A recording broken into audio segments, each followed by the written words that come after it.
I'm deeply skeptical of allowing founders and trustees and donors to in encouraging them to control the hiring of faculty and sort of controlling the mission of the university in that respect ideologically. At private universities, of course, they have the legal right to do that, but they don't necessarily have the moral right, and that's what I exercise in criticizing them. I think there is a real danger in saying that a university can be bought and sold. And that's basically what you're saying if you're saying donors get to decide what the university should be. And there have been cases, for example, of foundations who demanded the teaching of Ayn Rand in business classes at Florida State as a condition of a donation.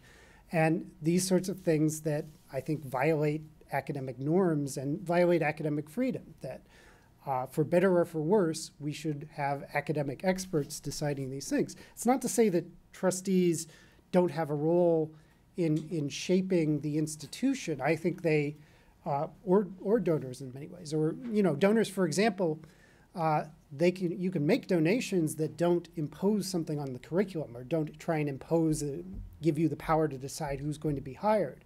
You can make donations to support lecture series or to support student newspapers or extracurricular activities that espouse your point of view. That the danger comes, I think, when there's a certain compulsion factor of trying to force something apart from academic standards. And so that's what worries me about the role of that. I think trustees have an important role in criticizing the institution and making sure that they're certainly free to criticize an institution or criticize professors or students they think are straying from the institution's values.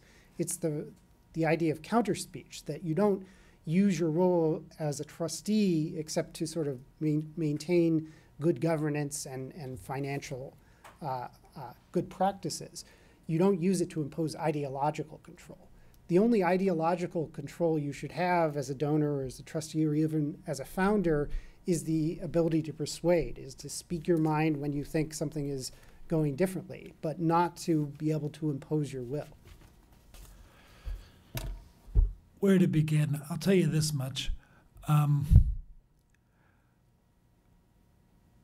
think we would be better off if we had trustees and faculty duking it out.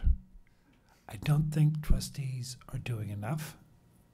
They're not using the power they've got. They spend too little time. I don't know why they choose the position other than a good box at the ball game. To begin with, a big problem is that there are too many layers in there. And yes, you know what I'm going to come back to. The longer, in your age bracket, we had a saying, the answer is more beer, what is the question? The longer I'm in this town, I'm convinced the answer is less federal spending, what is the question?